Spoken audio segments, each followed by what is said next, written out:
Hi, everybody. Welcome back. This is Tammy Gustafson, your host for the Betrayal Healing Conference. And for this interview, I am talking to Kristen Snowden, and I am so happy and honored to have her join us here today. And we are going to be talking about some of the unique scars of betrayal. But before we dive in, Kristen, would you start just by introducing yourself? Of course. Hi, my name is Kristen Snowden. I'm a licensed marriage and family therapist in California. My background is that I ran the first men's dual diagnosis drug and sex addiction program in our country, if not the world, under Dr. Rob Weiss at Promises Malibu. And then I shifted my focus over to working with the betrayed partners of sex addiction, love, porn addiction, and general infidelity. And that's what I do. I run betrayed partners groups, do a lot of work with the betrayed partners, and like you're saying, the unique trauma that one experiences when they've been betrayed by their trusted loved one. So let's dive into this because I think we have a lot of great ground to cover today. But I want to start by what do you see as some of the most common symptoms and struggles of betrayed partners post discovery? Well, one of the most unique experiences that a betrayed partner of sex, love, porn addiction, or infidelity, lies, cheating, things like that, is that after they have been victimized by somebody, they've uncovered these lies, they realize this person is not who they thought they were, they are still physically residing with somebody that, according to their brain and their survival system, is the most dangerous person on the earth. That's one of the most unique things to try to get through one of the most traumatic experiences of their life, if not the most traumatic experience of their life, while sharing the space with the person who has perpetrated them and harmed them the most. I think that's one of the most difficult things. The other unique pieces are that while their acting out partner, addict, whatever you want to call them, um, is engaging in these out of the marriage type of behaviors, the pornography use or affairs, whatever, there is a lot of gaslighting, manipulation, lying to their face, coming home every day. And so another unique piece is that the betrayed partner will uncover these betrayals and also just kind of say, how did I not see this? How did I not know this? So there's a lot of self-blame and shame that tends to occur, but also almost a recalibration where they've lost their ability to trust their instincts because they had their trusted loved one all the time telling them they're wrong, that they're just nagging too much and they're making a big deal out of nothing, or their cheating partner or lying partner would come home and be very emotionally reactive, and the betrayed partner couldn't really put their finger on what's going on. So they can't really trust their instincts and their emotions as one who's maybe not been betrayed is able to, trust their gut, so to speak. So that's very unique too, that they have to reconnect with that. Another set of unique challenges, but in a different way, are the levels of grief and loss. Anytime someone's experienced a trauma, there is a deep sense of trying to reconcile what they thought their life was going to be, where they thought their place in space in this world was, and grieving the fact that they don't feel safe anymore. Maybe they question their ability to stay safe or make safe choices. They distrust other people, and there's a lot of grief and loss about that. Trying to figure out, I didn't sign up for this. I don't know how to navigate the world anymore. And along those same lines, there's a lot of cynicism, I think, is betrayal, like an injustice sense that they have to reconcile, which is this idea that maybe you were more viewed humanity and the world from a more positive lens. Maybe you didn't have issues trusting other people. Maybe you were okay with connecting with others and being open with others. But now the nature of this betrayal, the humiliation that they've experienced, they're questioning their instincts. They have this deeper sense of cynicism and injustice that comes out in their personality. And so it's this other wave of, I've been traumatized by this trusted loved one. And now they kind of look in the mirror and they're like, and now I don't trust anybody. I have a cynical view of the world. I want to close myself off from the world and never make myself vulnerable to others again. And those are just a few of the unique challenges that I think betrayed partners have to face. Well, and I think one of the things you're hitting on too that is so hard for betrayed partners is that feeling like, oh my gosh, my world has been shattered right? And now I'm angry and or I'm sad or whatnot. And is this just who I become? And this idea of there can be this view of self of like somehow I am different and I do not like this. And separating out like who I am is different than the results of the trauma of this. And I think that is such a difficult thing for betrayed partners to also kind of navigate. Right. Yeah. There can be this initial sense of shame, like you're saying, that there's this skewed sense of self. But then often the healing work comes in kind of, as you're saying with your words, separating it out and realizing, no, this was just an extension of the typical traumatic experience that we all have. It's a safety wiring that can be unwired, and your brain and body just need to find exceptions to the rules, right? This Yes. person, your partner, is not trustworthy, but you have to go out and really fight for new examples and new experiences, that is the exception to the rule, that you were victimized by this person, but everybody out there is not looking to victimize you. There are some people out there that are worthy of your vulnerability and your willingness to connect. But when you are carrying these scars, it's such a typical response to just say, okay, everyone's horrible. I can't trust anybody. The way I'm going to keep myself safe is to just build that wall and stay isolated. And Yeah, so man, that's a piece of the work. yeah, that's such a normal reaction and normal response. So, yes, I'm curious as we talk about this, like what types of struggles are unique? And I think we've started to talk on this, but what types of struggles are unique to betrayed partners that also that maybe they might not fully understand when they're going through it, but also that maybe most therapists and friends and support systems might not understand as well. Can you kind of bring those to light for us? I'd say a lot of, let's just start with the therapists and we can kind of span out to the family systems and friend systems. A lot of the therapists, I think when the betrayed partners show up, their symptomology will be highly dysregulated, kind of, even though they maybe came into the relationship with a securely attached system. The nature of this betrayal has really dysregulated their ability to connect with others, feel safe with others.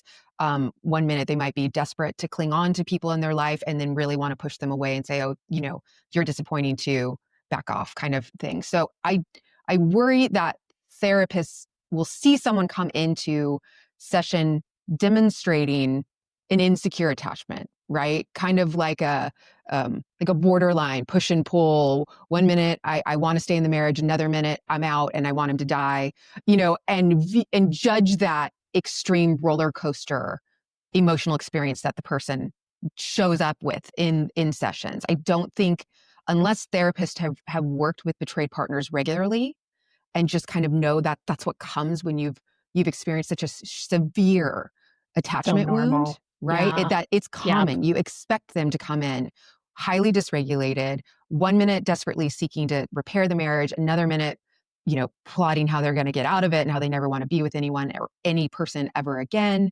And they might not know how to kind of sit with that and just go, yeah, that's that person trying to work on repairing their own attachment wounds and figure out how to get through that. I think that's one of the biggest things that therapists might miss. Um, and then the other part that you explained so well, which is this sense of injustice, this sense of cynicism towards the world. It can, when family and friends and therapists hear it, not understand contextually where it comes from that trauma wound. They can kind of judge it and just be like, oh, Kristen used to be fun time Kristen, and she used to be so positive and life of the party, and now she's just so cynical about the world, and she's just so negative, and she's so angry all the time. I don't think that well-trained therapists and our friends and family know that that's just a symptom again of the trauma, and can kind of, I feel like, sometimes judge the person for it.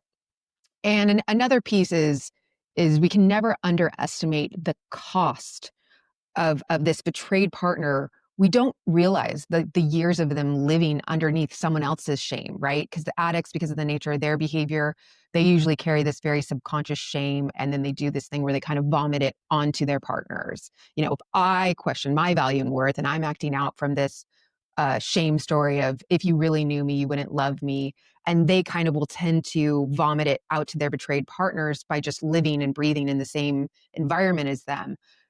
these betrayed partners may have, again, previously, maybe they're great at making decisions outside the relationship. Maybe they used to be very happy and knew who they were and were comfortable in their hobbies and their family systems. And the years and years of this gaslighting, manipulation, someone vomiting their shame on them can really turn them into this insecure person, someone who questions everything, every decision, every person.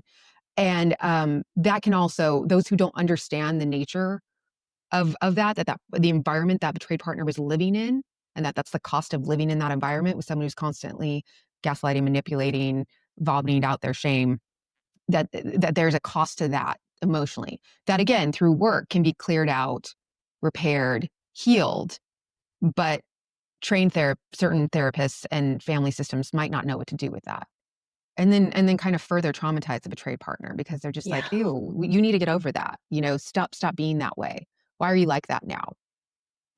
Well, and for the professionals who are listening, I just want to reiterate how much, man, for betrayed partners, and I know I felt this way when I went through it, they don't like feeling that way. It is Right. so horribly uncomfortable.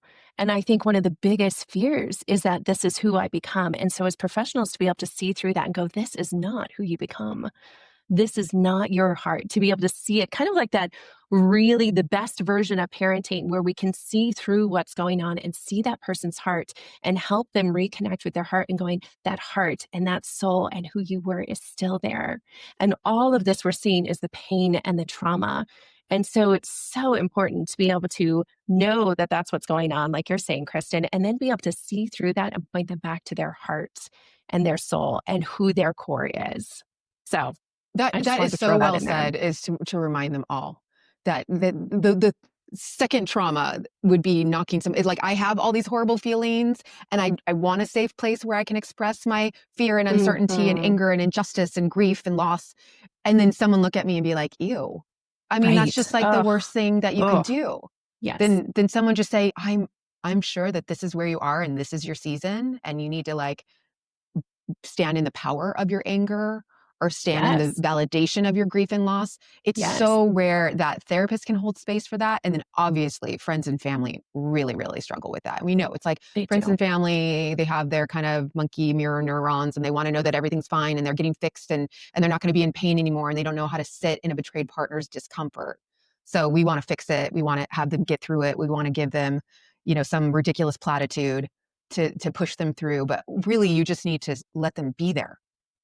Just Mhm. validate it. The more you validate it, the more I get it. This is understandable. This is a moment in time. This is a season. This is a part of your expression of your pain. You have so many other parts too. Yeah. They'll be back. So, Kristen, for the betrayed partners who are listening, who are getting this, because you're right. I mean, it's just well meaning friends and family can just do a lot of damage, right? And so, what would you say for the betrayed partners listening as far as what they can say to their friends or to their family who maybe don't understand it and are pushing them in a way that's not helpful? Do you have something you give your clients of saying, like, maybe here's a ready-made line to kind of help communicate what you want or need? Do you like Brene Brown's work around empathy and compassion because she's just really good about the sound bites. And so she has some really great material on this is how we blow empathy and compassion because we have our own shame, we have our own discomfort, we have our own struggles with vulnerabilities. Like I said, I can't sit there from an empathy and compassion space because of my own stuff. It has nothing to do with you and your trauma and your experience. I just can't be there with it. So I think the betrayed partner first understanding this is what I need when I'm in struggle. This is how I need someone to show up with empathy and compassion is tell me that I'm not, a freak or a cynic or some negative Yeah. person that they want to hang out with. I want to hear that my trauma is validated and acknowledged. And though the betrayed partner may not believe this yet, I always encourage them to just come from this space that you are working it out every day that you're here, every day that we're talking about this, every day you show up in group. This is the process of working it out. This is not stagnation. And come from a place of, look, I just need you to be a listener. I just need you to hear me. Just need you to be a witness to this dark season of my life. I will get through this, but this is just part of the process. Because another reason why we fall short with empathy and compassion is we think if someone's telling us their hard story, that suddenly we become responsible for it. And that, again, we want to switch to solution focus, see that they're moving forward through our own measurement system, not theirs, and our own timeline, not theirs. And so sometimes the betrayed partners need to kind of remind them, I have my professionals, I have my betrayed partners groups. I just need you to be my friend. I just need you to show up. I just need you to know that this isn't your responsibility. You just need to listen. And again, that's helpful when you actually can really believe you're moving through this, but also helpful when you've kind of reviewed, what do I need when I come to someone in vulnerability, when I come to somebody in pain? Do I need them to just be a listener? Do I need them to help clarify something? Do I need them to give me some kind of feedback? When I'm coming to this particular person, what am I looking for? Because I love there's a big that. difference, right? Like Yeah. usually you want to like feedback and accountability check, or like boundary check that with only a professional. But maybe also if I'm going to betrayed partners groups, that's where I want feedback. Any other circumstance, unless you've been through a similar situation and place and space or have a ton of education and experience in it, I'm not looking for your feedback. I'm just looking for Mhm. your love and support and your presence. Well, and I love how you mentioned the timeline too, because for everybody involved, including the betrayed partner, man, they want healing to go faster. I mean, it's such an excruciatingly slow healing process. And I wish I didn't have to say that, but it's true. And so allowing one, yourself as a betrayed partner, but then two, also maybe communicating to those who are perhaps pressuring you of there is no timeline on healing. Like this is just going to take however long it takes. And so to resist that pushback when people are trying to speed you up. Right. And also know that their measurement, like what exactly are we going for here for healing? Like, are you going to go for never mentioning it again or never passing an anniversary and having like a ping of pain or seeing an old Mhm. photo and recounting that? Because that's just not realistic. I mean, I always compare losses in the betrayed partner world with like if you'd lost a family member or a close loved one. Is the expectation that you never think about them again? Is the expectation that you never feel pain and their absence? And continue the grieving process? And because if so, we need to readjust our expectations. Um, Absolutely. and I think that's maybe another unique thing about betrayal trauma versus like a grief and loss in a different setting is I think there's this permission to continue the grieving process throughout life if it's like a death or a loss in this way. But for betrayed partners, it's just like, oh, we want to see you just carry on as a couple and heal or not. And then you carry on with somebody else and heal. Um, but that's just not realistic. It's a part of your identity now. It's a part of your story. Um, do you maybe not want to have a full physiological trauma experience every time you hear that song or see that photo or cross that anniversary? Sure, you don't want to curl up in a ball, but anything short of that is progress and growth and strength. So I think we also need to adjust our expectations for the healing and what that looks like. Absolutely. So what are some of the other unique struggles or the unique scars that you see partners facing? Mm, I think maybe also to go back to that carried shame aspect. I think uh, you cannot underestimate the emotional and physical costs involved with living with and loving an addict, someone who is constantly living in their own self-hatred, whether they're aware of it or not, or whether they're constantly escaping it by seeking out intense behaviors, living this entire double life, coming home and gaslighting you to try to keep you off the trail and maintain their acting out behaviors it is so under the radar. And only I find therapists who specialize in this can help kind of bring that out of a betrayed partner. Because if you've lived with someone for so many years and you've just learned, let's say that fawning response. If it, imagine the scenario: your husband has a sexual acting out, you know, behavior that you're unaware of. You're just trying to raise kids and have a family and do your thing. And you don't know until later that he's coming home in his own shame because of what he was just doing. And if you really knew me, you wouldn't love me. And then at the dinner table, he just starts screaming at one of the kids for out of nowhere or yelling at you for like, why stop nagging me? This isn't when we talk about schedules and oh my God, why don't you just do your work? I have a house and I make a house and a life for you. So isn't that enough? It's never enough for you. And only I think a well-trained therapist can really help you see that, instinctively and to maintain the survival of your family system, you might come up with like a fawning response of just calming down the situation, trying to distract your partner, trying to calm things down, or even just say, hey, focus your anger at me, not at the kids. Or the triangulation you might have to do, to keep the kids separated out from whatever your partner's going through because you don't understand what's happening because you don't have the full picture and all the information. I, I think that just becomes like so much a part of what you're doing automatically that you don't really realize the baby steps of what it took, where you kind of lost your ability to say, hey, this isn't okay to talk to us like that. Hey, this is unacceptable behavior. A lot of betrayed partners, just in order to maintain the safety and harmony of their family system, will forgo their own like emotional needs and their own cost of, asking for what they want and trying to get what they need in a relationship. Because oftentimes they're the higher functioning person in the emotionally the higher functioning person in the family system. And so they've kind of just gotten so good at meeting everybody's emotional needs and making up for their partner's lack of emotional intelligence. That's just become like their everyday state. And so kind of like the words you were using before, starting to learn how to separate that out. That was something you had to do to maintain the harmony of your family system, but it's been soul sucking for you to hold that family responsibility.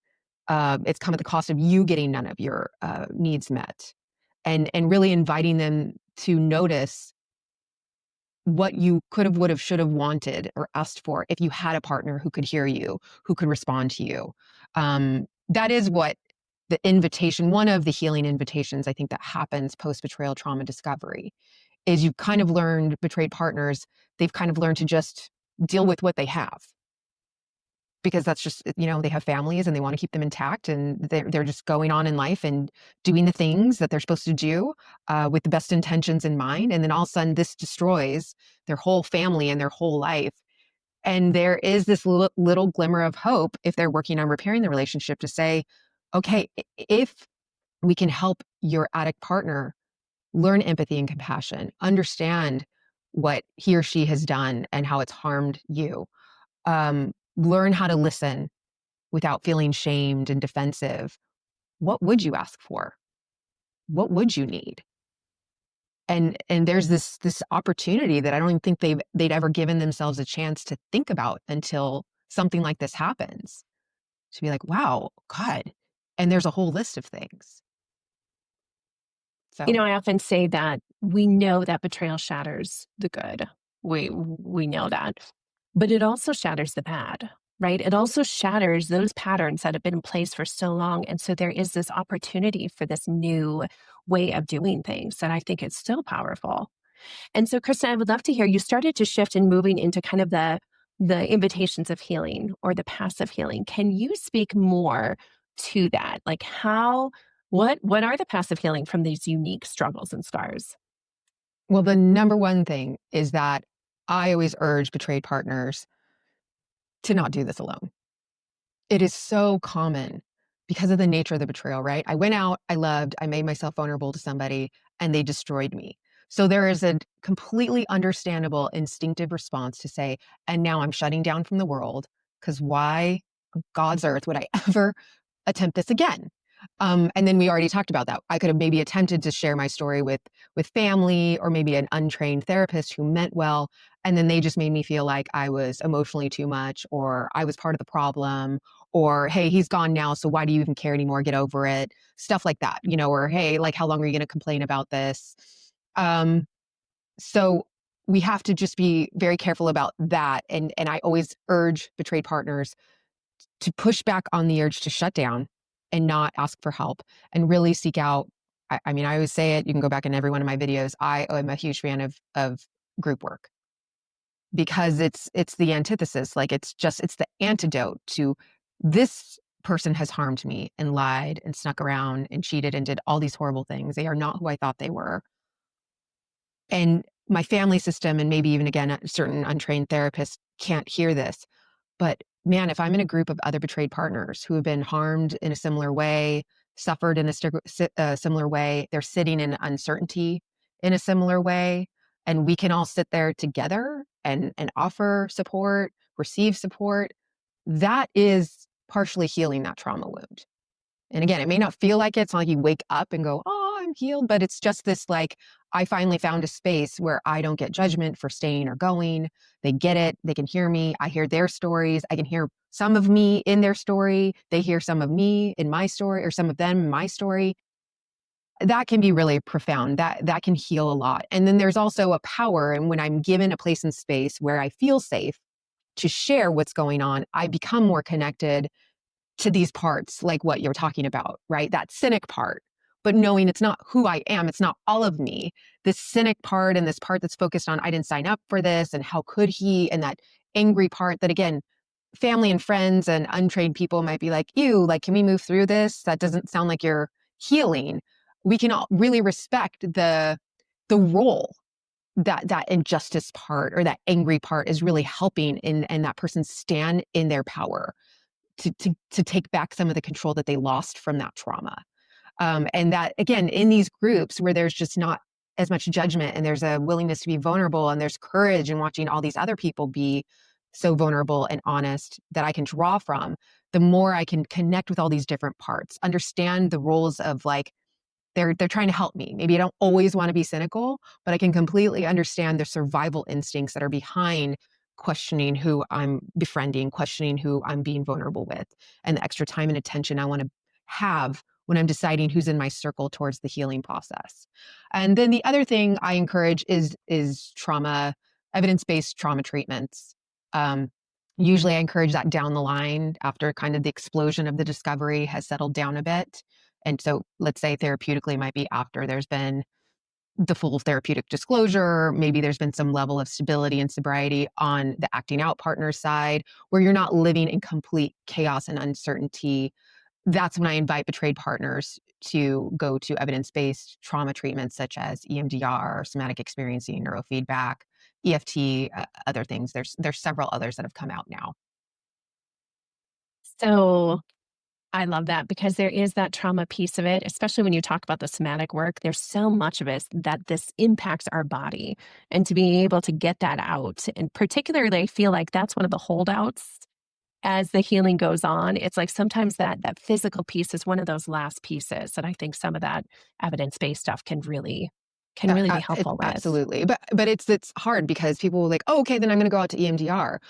But I have to stop and say, is your partner still acting out though? Because are you still in a trickle truth season of life where you keep uncovering more stuff and he keeps saying, I swear that's all. And then you find out more. You're re-triggering yourself. You're re-traumatized in those moments. So yes, can you go back to EMDR and work on these new truths that you've uncovered, reconciling them, reprocessing them? Absolutely. But I just find it to be most effective when you've had a few months of stability, a full kind of grappling or understanding of what happened, how it happened, all those aspects of like the carried shame and the gaslighting and the manipulation, and maybe how you had to forego your boundaries and your needs just to keep this family system working, forgiving yourself, forgiving, and again, forgiving the other person. That's a whole other topic, but just understanding that you didn't even know what you didn't even know. And you're working really hard to educate yourself to the best of your ability, putting yourself around well-trained professionals, other betrayed partners, and trying to glean what they have learned from their process. Those are all contributors to the healing process. Absolutely. So, Kristen, you've mentioned the injustice a couple times, and I would love to circle back around to that because, man, that's a hard part of this process, and it's a hard part of the healing process of going there. There is so much injustice in this, and the fact is, it doesn't feel like there's any justice most of the time. And so I have a lot of betrayed partners. And I know I wrestled with this myself of like, what do I do with the fact that it just doesn't feel like there's any justice here? So when you have somebody in your office who is struggling with that, what do you tell them? How do you help them through that? The injustice part is very common, and again, it'll come in all sorts of ways. Like I didn't sign up for this. I'm sitting here in therapy, and it's so financially expensive and costing us, our retirement plans. While he's, some, especially if they've left the relationship, well, he's off, or he or she's off dating other people, living like this wasn't that big of a deal. And I'm sitting here with all the scars and cynicism and hurt and pain. That's when the sense of injustice is the strongest. Because sometimes there's a little bit of mitigation in that feeling if your partner's hung out, shows that he or she's willing to pull his or her sleeves up and do the hard work, work 12 steps, get recovery, work on his or her traumas and, understand why he or she did what he or she did. But for those who are just sitting of like, how could he? And first I'll say this. I think those stories just start working themselves out over time. I think the worst things that happen are when you judge the embitterment or the injustice or the how could this happen. So we have to be careful about that part. I think the real problem comes when we judge that not so pretty part of us, that angry part of us, and then obviously especially if someone else outside like our friend group judges it, because it can become part of this shame story. Shame is one way to express shame is it's this little quiet story in our head that we hope to God no one's perceiving us in this horrible way. And so if I walk around being super judgmental, super cynical, have this sense of injustice, have this really negative view of the world and other people, I will carry around more shame, saying, ew, if they really heard the dark voices going on in my head, if I said this stuff out loud, then now it's reinforcing this dark shame story that they really wouldn't love me. This is all too much. Who could love this? So that's some shame work where you can kind of develop a shame resiliency process, which again often happens in groups, because if I just accepted and shifted my framework to this just injustice part, the cynicism part is a natural trauma response. And this is just part of the process. And I'm not going to judge it. I'm not going to push back in it. I'm going to understand the role it's playing in my life. I go into betrayed partners groups and I know they have it too. When I show up in the group and I'm like, I'm so angry today. And I go, I start reading the riot act about my partner and what he or she isn't doing. And 10 other people raise their hand and say, me too. Wow, that really, really puts out the flame a lot, to just know that you're not alone, that you're not a freak. This is a part of the process. So those are the things, a lot of education about like you are in the right place, you are at the right level of angry. Cynicism is understandable, it comes with the package, but this is you moving through it. Yeah, I love that. And this idea that you can move through it. You can move through it and heal. This is all um it is possible to heal. Yeah, and So, sorry, I'll just say the other thing is the fight that you have to, if you took the level of injustice and cynicism that you had and reframed it to, it's now my responsibility, like what happened to me, I was victimized by what happened to me. But I don't want to stay in the cynical state. I know why I have it and I know the role it's playing in my life, but I want to try to move through it. A betrayed partner has to start really fighting to find trustworthy people where they have found none. People who can validate their story where previously they were being invalidated. They kind of have to fight to see the beauty of the world, to see that there are good people, to see that there are exceptions to this trauma rule that I have consuming me. And that's a really hard but necessary call to action for betrayed partners, to help them understand like what happened to you is not your fault. You were absolutely victimized. But to move through this state of trauma, yeah, you do kind of have to fight to find the beauty in the world again. Fight to understand why people love others, why they make themselves vulnerable, find their tiny community of people that they can be authentic with and vulnerable with. And it's okay if it's small. I love how you're highlighting that because I feel like that is one of the key things that really kind of differentiates far down the healing road those who really those who really thrive. And I feel like those who really thrive, and that could be you may even still be in the marriage and he may not be doing great work, but maybe you need to stay for some reason. It is still possible to thrive there if you're pushing hard into that joy and beauty in the world. So I'm so glad you brought that up. I And think it's that's so really hard, important. right? We can It is a write a challenge. gratitude list, go walk out in nature. I mean, Ooh, it is a mm, full battle in the trenches where one day you're like, F it, there's nothing good. People are all evil, and I'm never going mhm. to leave this place in space. And it's like, expect to be stuck in those trenches for a while. But at the same time, and I see it every day in my betrayed partners groups, these women are showing up and they are fighting to remember why they wanted to connect with human beings in the first place, why they wanted to love, why they wanted to be vulnerable, and the potential gains and rewards they can get from doing those really scary and uncertain behaviors. It's a full-on battle. So, Kristen, are there any other pathways to healing that you want to dive into? No, I mean, those, I think we covered most of them. Is ideally there is the generalized pathway to healing where the acting out partner, usually they get discovered, they don't tend to come clean, and there is an opportunity for repair work because there can be quite a bit of healing if the acting out partner owns all the harm that he or she did, that It there's a sure full is helpful. therapeutic, yeah, full therapeutic disclosure.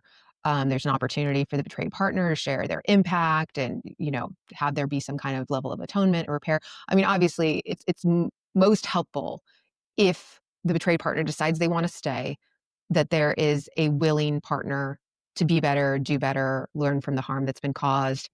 That's the most ideal. But often betrayed partners don't have that choice. They sometimes they discover it posthumously. They discover it after the person's left. And so they have to reconcile these betrayals and all the trauma related to it and all the questions on their own. And it's so hard.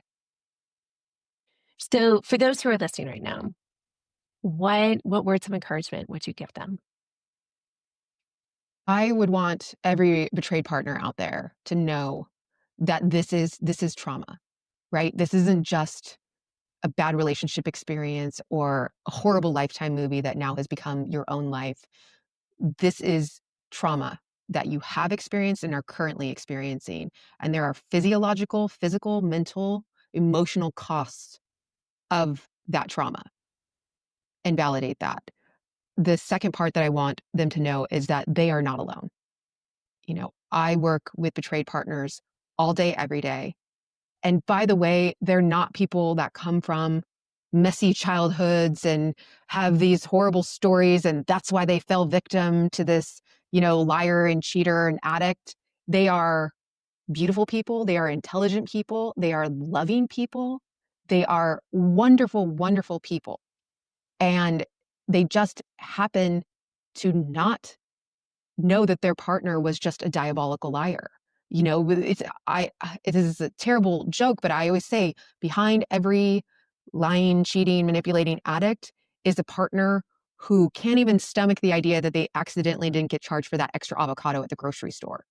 Behind every addict is a partner who they can't even wrap their brain around the fact that people break the law or harm people or lie to their face because they can't even do it themselves. So they didn't even realize that people do things like that. And so it's really important to get into these betrayed partners groups so you can start seeing this for yourself. I mean, I get to see it every day because I'm running these groups, but these women and men who've been betrayed really need to get into these rooms and realize they're not alone. That this isn't a symptom of a problem of theirs, that they're deficited in some way. They've been victimized. And I don't know how else they would be able to see that and really understand it unless they got into these betrayed partner spaces and saw multiple people who've suffered and struggled in a similar way. So, Kristen, for those who are interested in working with you or finding out more about your groups, they're like, okay, I'm bought in. I want to move forward on this. How can they reach you? My website, kristensnowden.com. Besides working really hard to offer free resources, I have hundreds of videos on YouTube. They're all accessible for free. I have a lot of handouts and other exercises and resources that are all free on my website. I have groups and crisis consultations, and sometimes I can have space in my private practice. But right now, my private practice is pretty full. But I always am adding new betrayed partners groups. We do Brene Brown's Daring Greatly, Rising Strong work. We do grief and loss work. I have a book, Life Anonymous, which is 12 steps for non-addicts. And so we run groups on that. And so I try to really vary it, get the betrayed partners together, share their stories. But yeah, it's all on kristensnowden.com. Awesome. And guys, Kristen has a freebie that will be under this video and then also a contribution to the All Access Pass. So check those out. But Kristen, thanks so much for joining us and speaking to this. And thank you, everybody, for listening in, and we will catch you again soon.